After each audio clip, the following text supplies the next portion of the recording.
Bali itu menjadi kacau karena ketidakmampuan koordinasi daerah. Kabupaten, kota, Kodia, Denpasar, Kabupaten Badung, provinsi, mereka gagal. Walaupun satu partai, mereka gagal untuk melakukan koordinasi selama 15 tahun. Kalau mengatakan 10 tahun, oke 10 tahun gitu. 10 tahun terakhir ini koordinasi antar dua titik ini bisa dikatakan gagal. Ini biang keroknya gitu. Persoalan mendasarnya adalah ketiadaan etika daripada Trihita Karana. Trihita Karana tanpa etika, tanpa susila, itu hanya omong-omong aja. Bali harus nyaman menjadi tempat tinggal orang Bali. Kalau sudah nyaman menjadi tempat tinggal orang Bali, pasti akan nyaman dengan wisata. Pariwisata itu nomor 3. Yang pertama adalah kenyamanan keberimanan orang Bali. Upakara itu menyangkut tempat upakara, artinya tempat upakara pura. Pura mendapat bansos sedemikian besar, tetapi tetapi di satu sisi di dalam slot susila tidak mendapat bantuan besar. Maksud saya adalah etik lingkungan ya. Itu mesti dibiayai sebenarnya kalau mau berimbang harus sama dengan biaya ritual kita.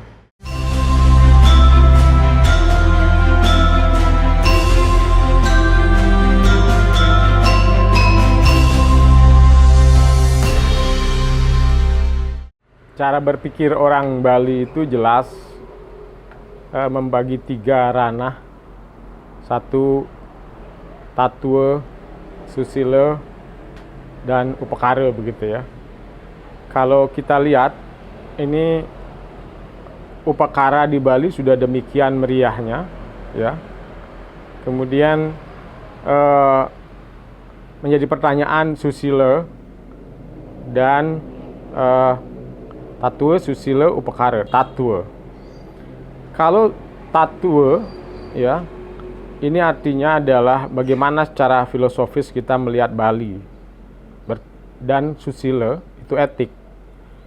Sampah ini urusan etik. Etik lingkungan. Kita tidak punya kekuatan untuk memaintain, menjamin atau menjaga Pulau Bali dari segi etik lingkungan. Jadi susilanya ambruk di Bali. Susila itu berbagai level, baik korupsi, kekacauan di jalan, persoalan bunuh diri. Ini sebenarnya aspek susila karena kita etik ini ketidakberpihakan kepada masyarakat kecil, kemudian tidak tergaransi kenyamanan untuk berinvestasi.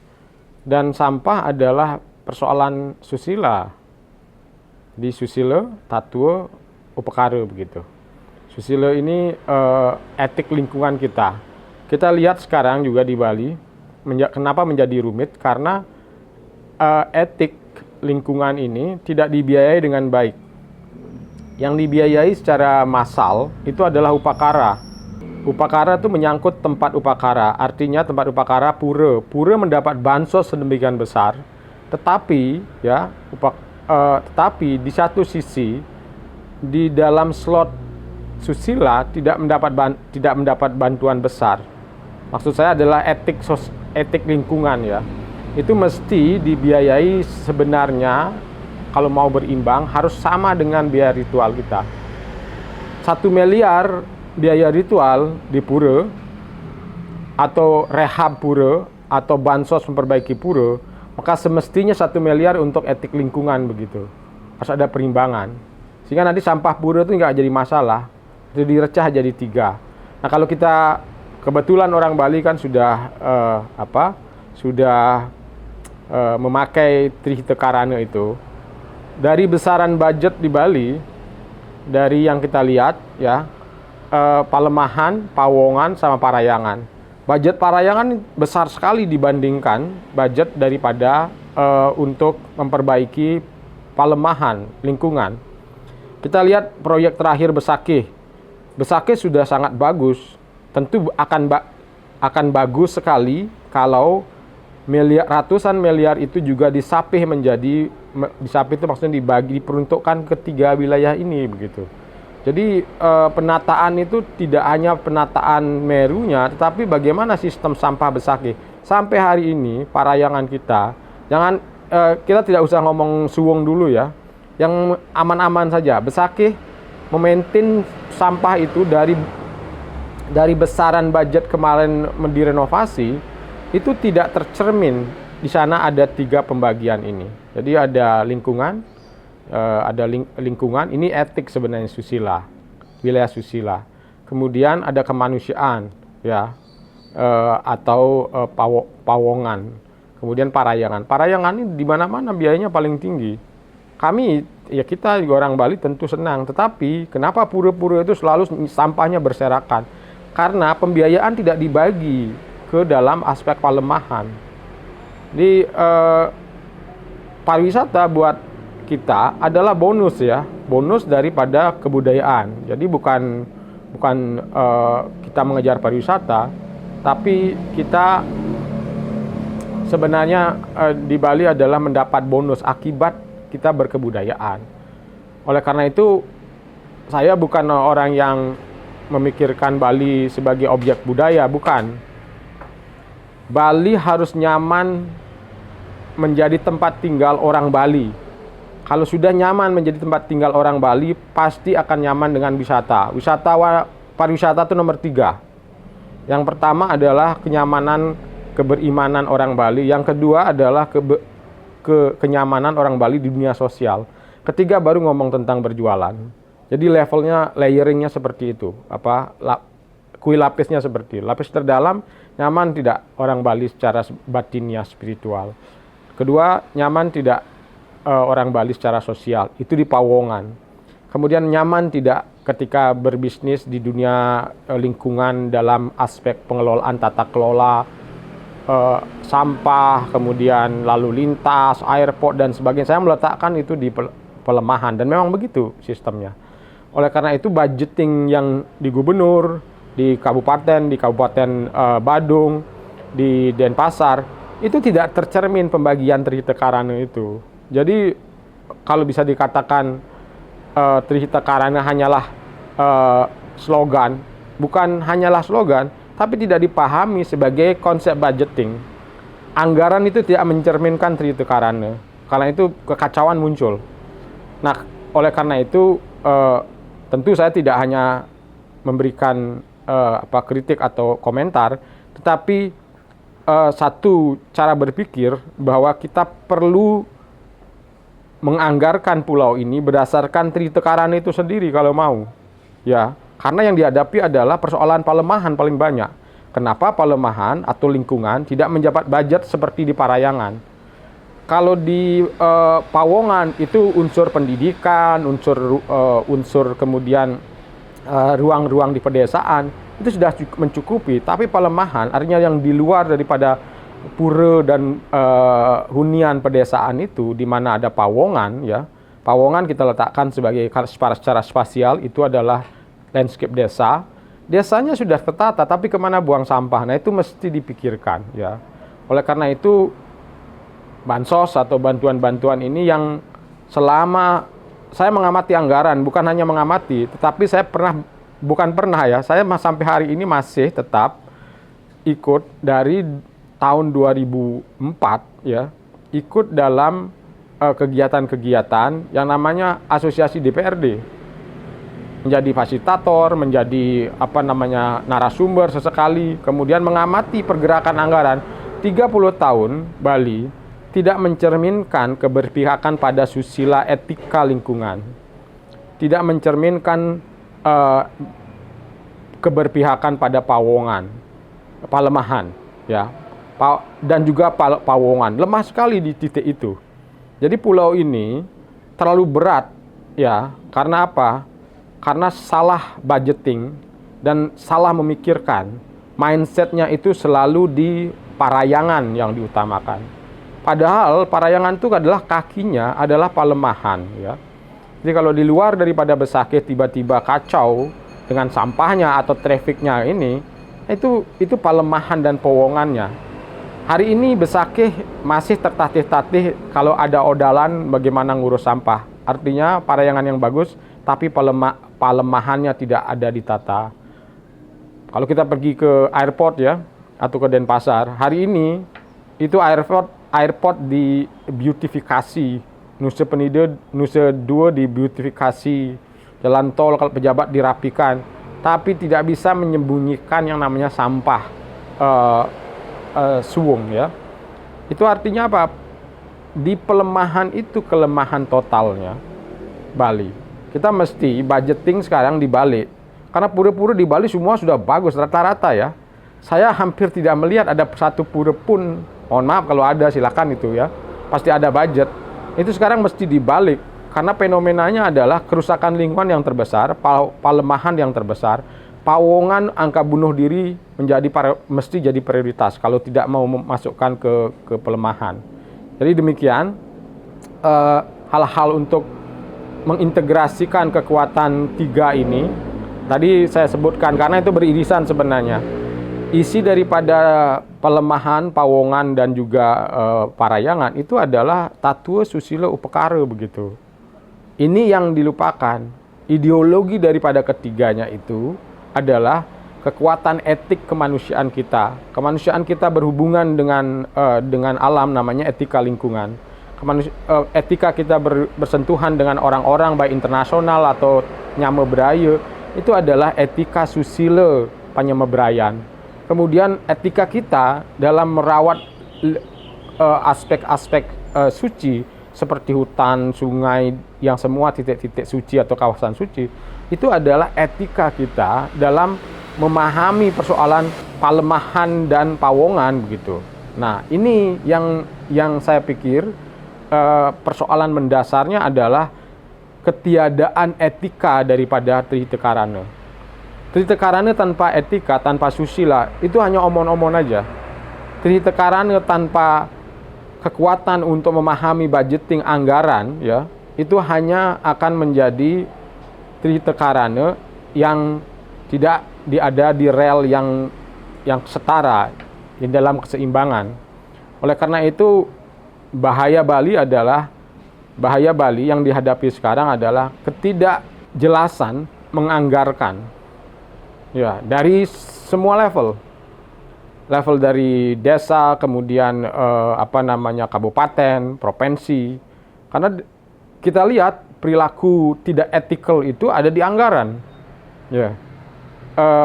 Tidak tampak sebagai korupsi, tetapi prioritas tidak ada. Korupsi itu tidak hanya menilep orang, tapi kalau prioritas tidak ada, itu artinya penyalahgunaan anggaran begitu. Yang mesti diprioritaskan tidak diprioritaskan, kemudian apalagi dengan ada markup, walaupun tidak terbukti ada korupsi, lingkungan kita 30 tahun ya, jadi tidak mengatakan bahwa satu pemerintahan, satu gubernur A dan B, tapi minimal cek 15 tahun, 3 gubernur ya, cek berapa porsi kita di anggaran untuk lingkungan. Nah, ini menjadi kecil sekali dan ini menjadi masalah sekarang menumpuk karena ada 30 tahun ketiadaan kita dalam hal-hal etika lingkungan, parayangan, palemahan dan yang paling penting adalah palemahan ini nantinya menjadi yang paling di muka kita. Bisa dikatakan kalau ngomong pariwisata ya. Pariwisata itu yang dilihat itu sekarang palemahan gitu. Baru di airport itu turun bukan Besaki yang dilihat, bukan Lempuyang yang dilihat, tapi adalah Gunung Suwung gitu. Ya, Gunung Suwung itu TPA ya. Itu karena apa? Karena penganggaran. Jangan bermain pingpong antara pusat, daerah, kabupaten. Artinya tidak ada Bali itu menjadi kacau karena ketidakmampuan koordinasi daerah. Kabupaten, kota, Kodia, Denpasar, Kabupaten Badung, provinsi, mereka gagal. Walaupun satu partai, mereka gagal untuk melakukan koordinasi selama 15 tahun. Kalau mengatakan 10 tahun, oke 10 tahun gitu. 10 tahun terakhir ini koordinasi antar dua titik ini bisa dikatakan gagal. Ini biang keroknya gitu. Jadi masalah terbesarnya adalah ketidakmampuan melakukan gerakan etika lingkungan dalam bentuk budgeting. Ya, ini yang mungkin kita bersama harus belajar, termasuk saya, bahwa di dalam Hindu itu ada susila. Susila ada yang lebar sekali yang harus kita pahami, yaitu susila, etik ya. Susila itu bahasa Inggrisnya etik atau etika kita kepada lingkungan. Etika lingkungan inilah yang menjadi etika kita untuk merumuskan palemahan, untuk menjaga palemahan. Nanti untuk etika kemanusiaan kita itu yang di Pawongan. Selanjutnya etika menjaga Parayangan ada. Nah, relasinya dengan kemanusiaan itu yang kita sebut di dalam budaya Hindu atau di dalam budaya Bali sebagai tatwa. Jadi perilaku kita menghubungkan diri kita dengan manusia itu pakai tatwa, bukan hanya etik saja. Kemudian apalagi bertuhan itu pakai tatwa. 3 strukturnya.